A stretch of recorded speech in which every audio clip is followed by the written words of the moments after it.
आणि अशा वेळेला हे हरामखोराचं स्टेटमेंट करायचं, याचा अर्थ हिंदू धर्माच्या भावना दाखवायच्या आहेत आणि मला ठेचलं पाहिजे. त्यांनी पुन्हा एकदा वादग्रस्त वक्तव्य केलं. ते म्हणतात रस्त्यावर नमाज पडल्यानंतर मुस्लिमांवर कारवाई होते, कारवाईच्या धमक्या दिल्या जातात, मात्र आता वारकऱ्यांमुळे संपूर्ण रस्ते जाम आहेत, त्याचं काय? नमाज पडायकरता पाक जागा पाहिजे असते आणि ती मस्जिद आहे. पुरुष मस्जिदमध्ये पडतात, महिला घरी पडतात. हिंदू धर्मियांना प्रार्थना करायकरता, बौद्ध धर्मियांना, ख्रिश्चन धर्मियांना त्यांची प्रार्थनास्थळं आहेत. वारकऱ्यांची परंपरा ही शेकडो वर्षाची परंपरा आहे.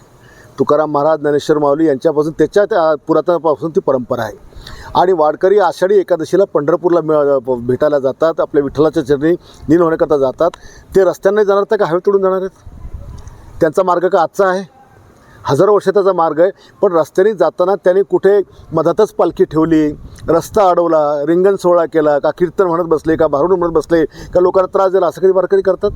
वारकरी म्हणजे एक शिस्तप्रिय नागरिक म्हणून ते त्या ठिकाणी वावरतात आणि त्यांचं ठिकाण ठरलं असतं की या गावात गेले की मुक्काम कुठे, तिथे मंदिर, मग पुढचं मंदिर, मग पुढचं, असं करत करत ते आपल्या ठिकाणापर्यंत महिन्याभरामध्ये पोचतात. आणि आजूबाजू म्हणतो की फक्त मुस्लिम नमाज रस्त्यावर पडले तर नमाज होते. अरे पण बाबा, ज्यावेळेला गणपती बेकायदेशीर बसवला जातो, त्याची मिरवणूक बेकायदा काढली जाते, शिवजयंती मिरवणूक बेकायदा काढली जाते, तर पोलीस गुन्हे दाखल करतात ना.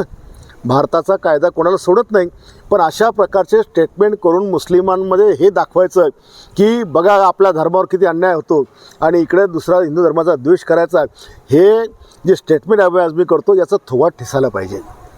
आणि हा आमदार आहे, पण याचा विकास काहीच नाही आहे.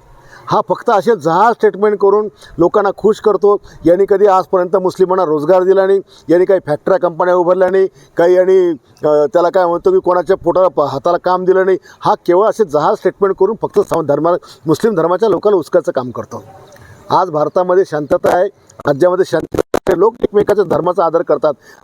हा मात्र अशा प्रकारे आषाढी एकादशी संपूर्ण महाराष्ट्रातला प्रत्येक माणूस त्या ठिकाणी उपास करून देवाची आराधना करतो, विठ्ठल आराधना करतो.